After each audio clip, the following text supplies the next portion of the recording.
Les gens de Thèbes n'ont rien oublié du drame. Ni les murailles, ni les arbres, ni les dieux. Car jamais mortel ne connut plus effroyable tragédie. Nul ne fut plus durement broyé par le destin. Voici l'histoire d'Œdipe.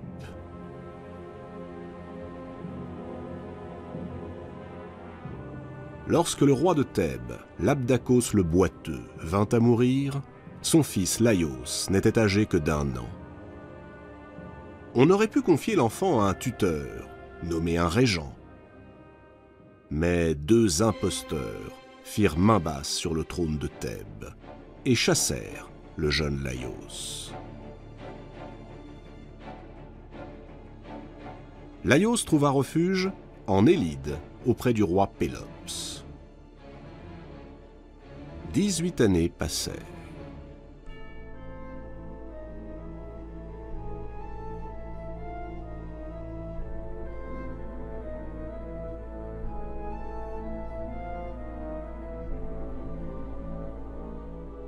Le roi Pélops a désormais un fils, Chrysippe, dont il a confié l'éducation à son protégé, Laios. Chrysippe est un très beau garçon. Le cœur de Laios s'emballe. Il tombe éperdument amoureux de son élève. Chrysippe refuse ses avances. Il ne veut voir en lui qu'un compagnon de jeu. Alors, Laios va obtenir par la force ce que la séduction ne lui a pas accordé. Il enlève Chrysippe et abuse de lui.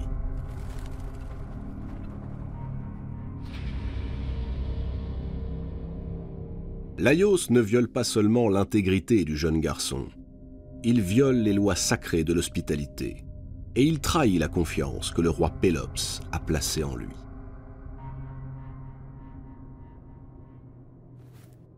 Le soir venu, Chrysippe, honteux, n'ose rentrer au palais. Il se réfugie dans une grange, noue une corde autour de son cou et se donne la mort.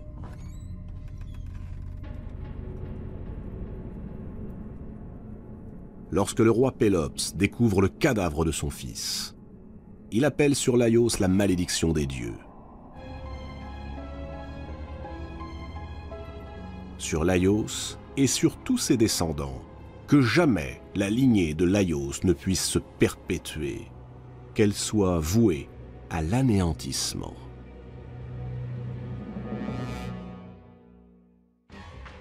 Laios, épouvanté par le crime qu'il a commis, effrayé par la malédiction de Pélops, s'enfuit au grand galop. Il retourne à Thèbes, où les 2 imposteurs qui le chassèrent de la cité sont morts. Le trône est désormais vacant, Laios peut s'y installer de plein droit. Laios choisit pour reine une jeune femme de noble lignée. Elle s'appelle Jocaste. Les mois passent. 1 an. 2 ans. Le couple n'a toujours pas d'enfant. Le couple s'interroge et le peuple murmure. Laios décide de se rendre à Delphes, au temple d'Apollon, afin que les dieux lui indiquent ce qu'il doit faire pour avoir un fils, un héritier du trône. Il a oublié les imprécations du roi Pélops et ses malédictions. Mais les dieux, eux, ont la mémoire tenace. Voici ce que l'oracle de Delphes annonce à Laios. Laios, toi qui règnes sur Thèbes, garde-toi bien de faire un enfant à ta femme. Les dieux te l'interdisent. Si par malheur tu engendres un fils, il te tuera. Laios est effondré. Ainsi donc, il est condamné à périr de la main de son propre fils. Pour que la prophétie ne puisse se réaliser, il s'abstient de visiter sa reine. Il se contente de la compagnie de jeunes garçons. Mais un jour, son désir est le plus fort. il se glisse dans le lit de Jocaste.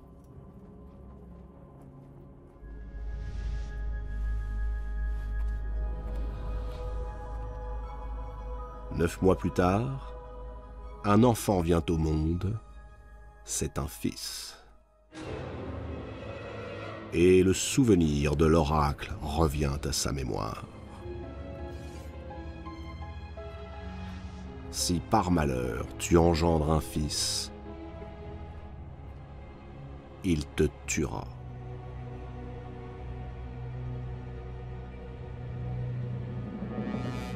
Laios gémit, implore la pitié des dieux, arpente sans fin les corridors de son palais.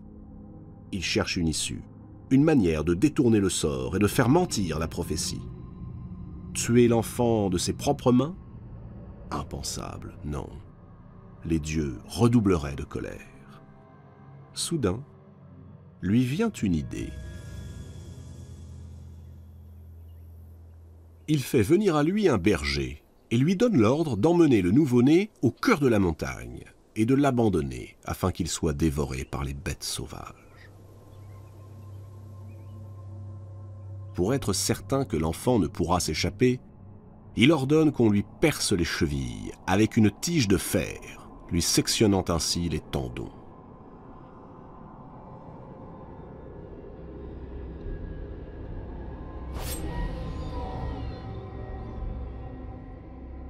C'est le sort que l'on réserve aux animaux, que l'on veut empêcher de courir. Le berger prend la route. Il arrive bientôt à l'orée de l'épaisse forêt du mont Cithéron. L'enfant lui sourit. Le berger hésite. Il n'a pas le cœur d'abandonner ainsi le nouveau-né. À ce moment, un homme apparaît. Il est en route pour Corinthe. Le berger le supplie de prendre l'enfant et de l'emmener avec lui. Ainsi, il serait à l'abri, loin de Thèbes et du regard meurtrier de Laios. L'homme hésite, puis il pense au roi Polybe et à la reine Méropée, les souverains qui règnent sur Corinthe. Il sait que le couple royal se désole de ne pas avoir d'enfant. Si ce nouveau-né survivait à ses blessures, il ne pourrait que les combler, et l'homme en tirerait peut-être quelques récompenses. Effectivement, lorsqu'il rentre à Corinthe et leur présente l'enfant, le roi et la reine sont ravis. Ils s'empressent de l'adopter et lui donnent le nom d'Œdipe, c'est-à-dire celui qui a les pieds enflés. Œdipe grandit donc à Corinthe, entouré de l'affection de ceux qui, désormais, sont devenus ses parents. Adolescent, Œdipe, même s'il boite légèrement, fait l'admiration de tous, et nul doute que, le jour venu, il sera le digne successeur du roi Polybe. Mais un soir, au cours d'un grand banquet, l'un des convives, éméché par le vin, lance au jeune Œdipe: « Après tout, toi, tu n'es qu'un enfant trouvé. » Un enfant trouvé? Œdipe, choqué, prend l'assistance à témoin. Il réclame que l'on confirme qu'il est bien le fils de Méropée et de Polybe. Personne ne bouge. Les visages se ferment.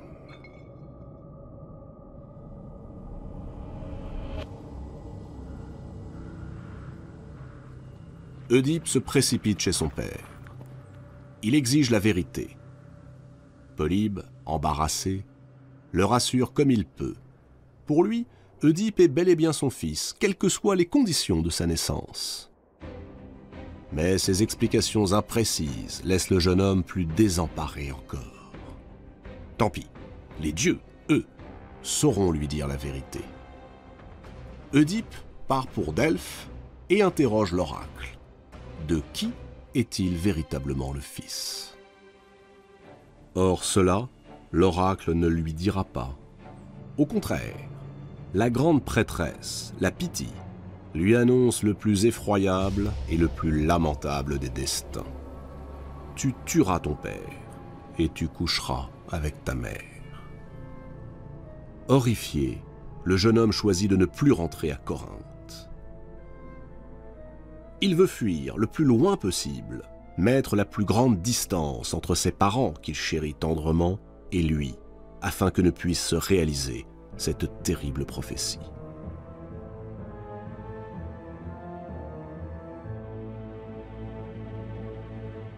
Échapper à ce destin imposé, voilà quel est le seul but d'Œdipe. Il remonte sur son char et part. Il erre.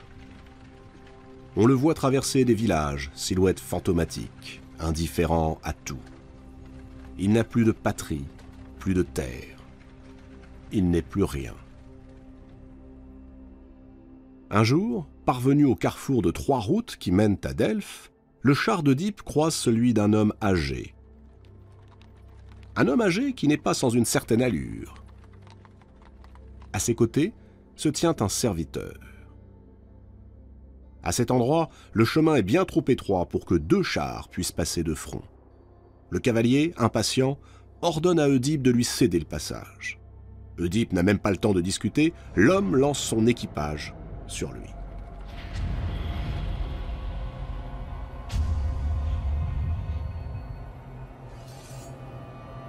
Ce jour-là, la force est du côté du plus jeune.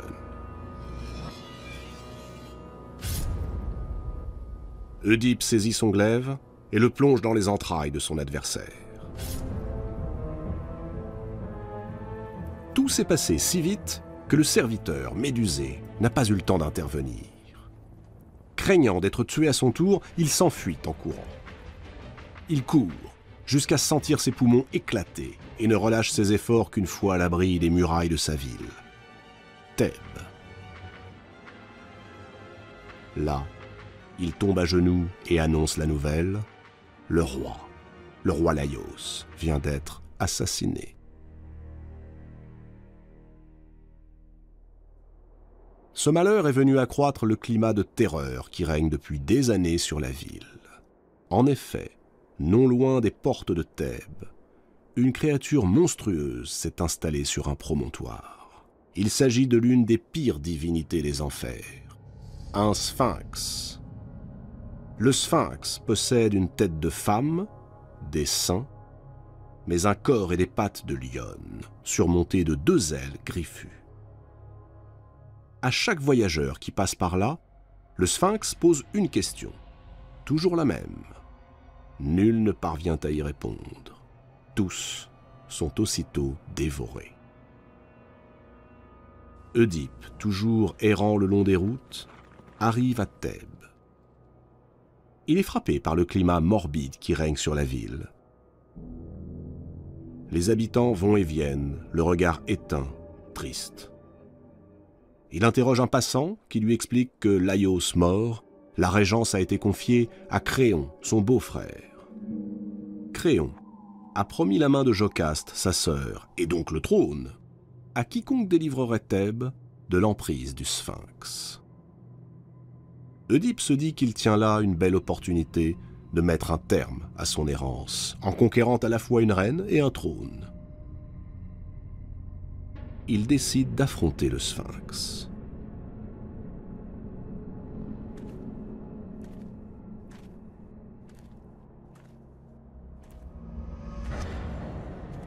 La bête est là. Un sourire ironique éclaire ses traits. Elle tient une nouvelle proie.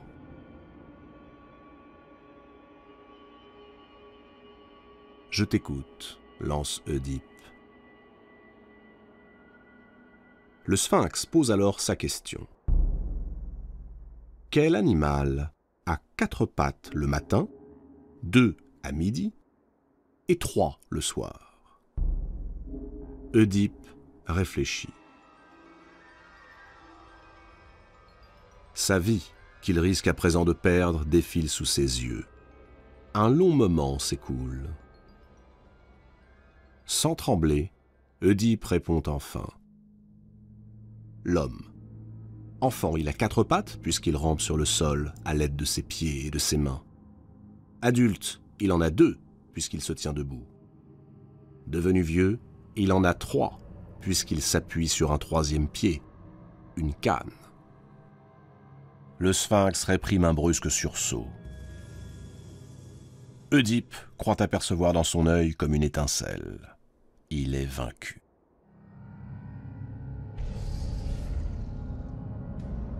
D'un bond, le monstre se précipite dans le vide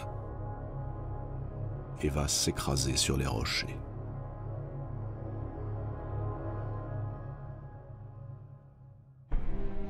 Voici donc Oedipe roi, roi de Thèbes. Les années passent. Oedipe a épousé Jocaste, comme convenu. Elle lui a donné 4 enfants, 2 garçons, Éthéocle et Polynice, et 2 filles, Antigone et Ismène.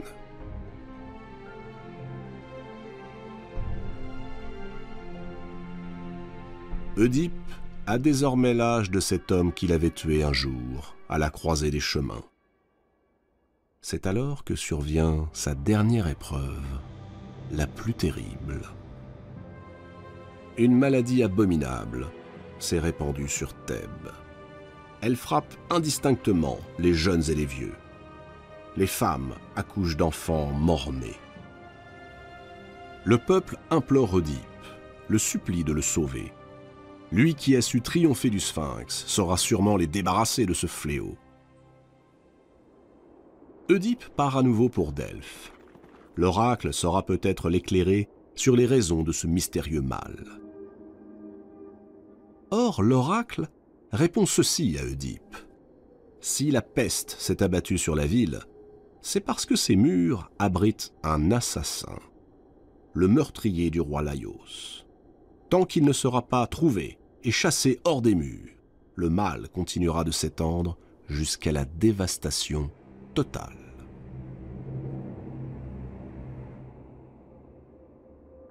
Oedipe est bien décidé à trouver cet assassin. Dans toute la Grèce, il lance des émissaires. À Thèbes, on fouille les maisons, on interroge, on promet des récompenses. Mais personne ne sait rien. Alors, Oedipe fait appel au grand Tirésias, le devin aveugle. Lui qui sait déchiffrer le vol des oiseaux doit certainement connaître le nom du coupable. Mais Tirésias, à son tour, affirme ne rien savoir. Pourtant, à la manière dont le devin lui répond, Oedipe sent qu'il lui cache la vérité. Il ordonne, insiste, menace, rien à faire. L'entêtement de Tirésias rend Oedipe furieux. La reine Jocaste décide alors d'intervenir. Elle se souvient que le jour du meurtre, Laios, son époux, était accompagné d'un serviteur. C'est lui qui avait répandu la nouvelle. À l'époque, il n'avait fourni qu'une seule explication. Laios avait péri de la main de jeunes bandits au carrefour de 3 routes dans un chemin étroit, près de Delphes. C'est tout. Oedipe blêmit. Ce carrefour, ce chemin étroit près de Delphes, il ne les connaît que trop bien. Mais il se rassure aussitôt. Le serviteur a parlé de bandits, alors qu'Oedipe sait qu'il était seul lors de son combat avec le vieil homme. Il ne peut donc s'agir de lui, mais d'une coïncidence. Ce sont 2 histoires différentes. Il faut retrouver le serviteur de Laios. Mais après tant d'années, comment faire? Il a disparu au lendemain du meurtre, et nul ne sait ce qu'il est advenu de lui. C'est à ce moment qu'arrive de Corinthe un messager. Il est porteur d'une triste nouvelle. Le roi Polybe est mort. Polybe, l'homme qu'Oedipe tenait pour son père. L'homme qu'il avait tant voulu fuir, de peur d'en être un jour l'involontaire assassin. Polybe vient de mourir, chargé par le poids des ans. Oedipe sent d'abord le chagrin lui serrer la gorge, puis le soulagement l'emporte. L'oracle de Delphes, cette prophétie qui depuis toujours l'obsède, est enfin déjouée. Il ne pourra pas tuer son père, puisque son père n'est plus.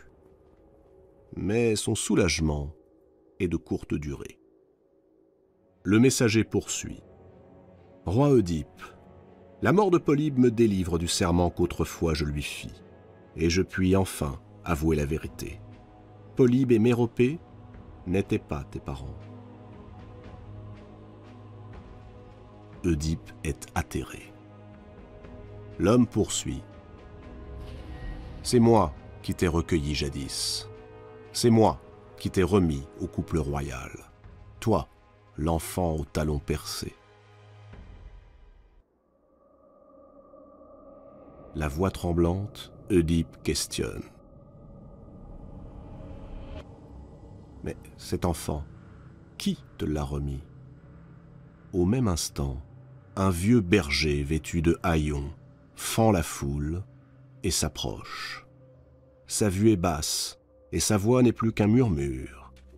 Mais ce qu'il articule glace d'effroi tous ceux qui l'entendent. « Je te reconnais, messager de Corinthe. Oui, c'est bien toi. C'est à toi, jadis, que j'ai confié cet enfant aux chevilles percées. Cet enfant que son père avait promis à une mort atroce et que je n'ai pas eu le courage d'abandonner aux loups qui peuplent la forêt. » Oedipe se fige. Mais cet enfant, de qui le tenais-tu ?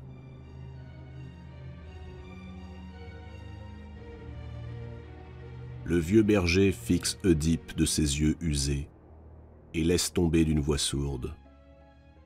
Cet enfant était le fils du roi Laios et de la reine Jocaste. Jocaste a tout entendu.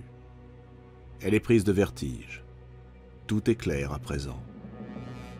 Plus aucun doute n'est possible. Oedipe est son fils.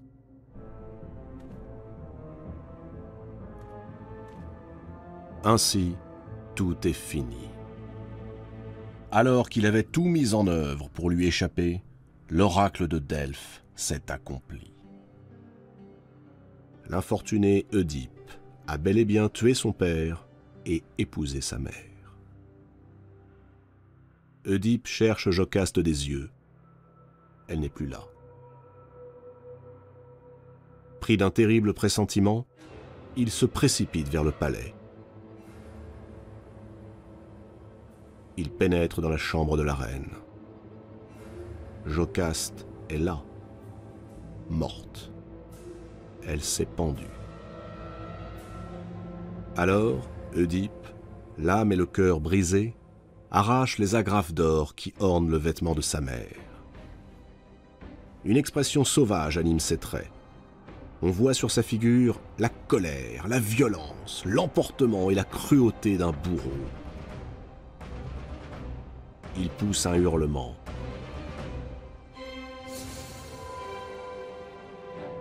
Et plonge les agrafes dans ses yeux. Il les ravage, les déchire. Ainsi, il ne verra plus le jour, ni la nuit, ni les hommes. Puis il quitte la ville, accompagné de sa fille, Antigone. Le voici devenu un proscrit, un aveugle boiteux lancé sur les chemins de Grèce. On le montre du doigt, on le chasse.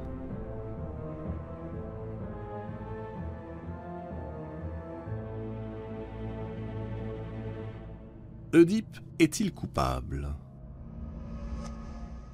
Il a tué son père, certes, mais il ignorait tout de leur lien. Et il était en état de légitime défense. Il a couché avec sa mère, oui, mais il ignorait aussi qui elle était. Après avoir vaincu le Sphinx, Jocaste était la récompense à laquelle il ne pouvait se soustraire. Destiné à commettre ses crimes avant même d'avoir été conçu, Oedipe était enchaîné à son destin.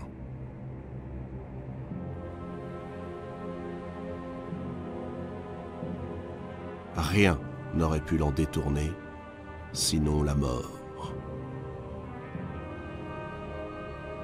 Et plus il aura lutté contre son destin, plus ce dernier aura mis d'acharnement à le broyer.